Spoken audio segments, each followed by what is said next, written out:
বন্ধুরা সম্পূর্ণ পর্ব দেখতে চ্যানেলটি সাবস্ক্রাইব করুন। এবার আয়ুষ্মানকে মৃত ঘোষণা করলেন ডাক্তার। কান্নায় ভেঙে পড়েছে পুরো গাঙ্গুলি বাড়ি। কুসুমের অগ্নি পরীক্ষা। গাঙ্গুলি হাউসের চারদিকের বাতাস তখন কান্নার রোলে ভারী হয়ে উঠেছে।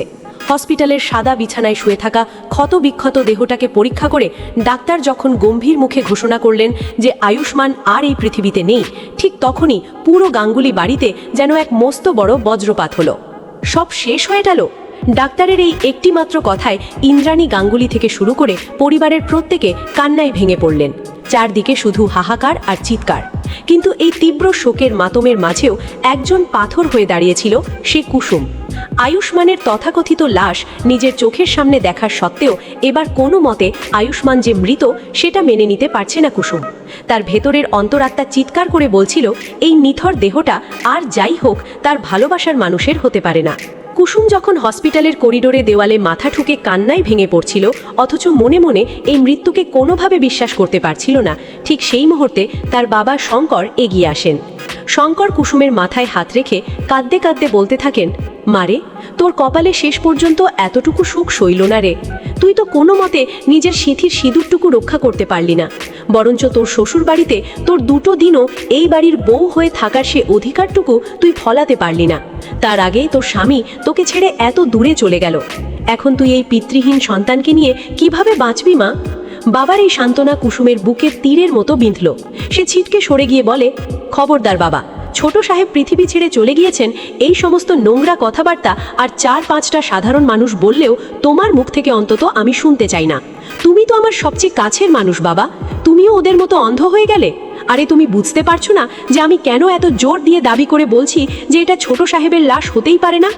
এই লাশের চেহারার সঙ্গে ছোট সাহেবের চেহারা যতই মেলানোর চেষ্টা করা হোক না কেন, কিন্তু আমি আমার ভালোবাসার মানুষটার চেহারা ঠিকই চিনি। তার শরীরের গঠন, তার গায়ের চামড়া আমি ঠিকই চিনতে পারবো। আর সবচেয়ে বড় কথা, ছোট সাহেবের শরীর থেকে যে একটা চেনা ঘ্রাণ আমি পেতাম, সেটা আমি তোমাদের কাউকেই মুখে বুঝিয়ে বোঝাতে পারছি না। কিন্তু তার সত্ত্বেও আমি নিশ্চিত এটা অন্য কারো লাশ। ইচ্ছাকৃতভাবে এই লাশের চেহারাটাকে বিকৃত ও থেতলে দেওয়া হয়েছে, যাতে করে কিনা আমাদেরকে খুব সহজে বোকা বানানো যায়। আর এই লাশটা যে কোনো মতে ছোট সাহেবের নয়, সেটা আমি সমস্ত লোকেদের কাছে প্রমাণ করে ছাড়ব। আমি এক্ষুনি গাঙ্গুলি হাউসে গিয়ে এই মিথ্যার বিরুদ্ধে লড়াই শুরু করব। এদিকে গাঙ্গুলি হাউসে তখন ছোট সাহেবের শেষকৃত্যের তোড়জোড় চলছে। মা হয়েও ইন্দ্রাণী গাঙ্গুলি তখন শোকে পাথর।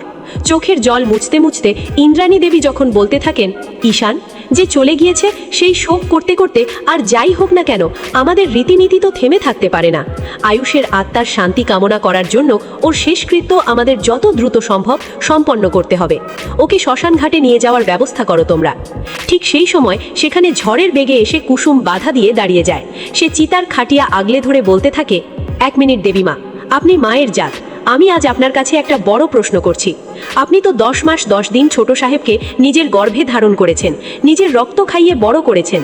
আপনার কি একবারও মন থেকে মনে হচ্ছে না যে মানুষটাকে আপনি আপনার নিজের জীবনের থেকেও বেশি ভালোবাসেন, যাকে আপনি নিজের লালন পালন করেছেন, তার অবয়বের সঙ্গে এই নিথর দেহের আদৌ কোনো মিল আছে? আমি তো এই লাশের কোথাও আমাদের ছোট সাহেবের বিন্দুমাত্র মিল খুঁজে পাচ্ছি না।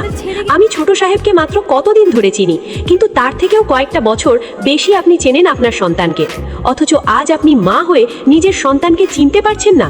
এটা কি করে আপনার সন্তান হতে পারে বলুন তো? কুসুমের এই ঝাঁঝালো প্রশ্নে উপস্থিত সবাই স্তব্ধ হয়ে যায়। ঠিক সেই মুহূর্তে ঈশান কুসুমের কাছে এগিয়ে এসে কিছুটা অনুনয়ের সুরে বলতে থাকে, কুসুম শান্ত হও।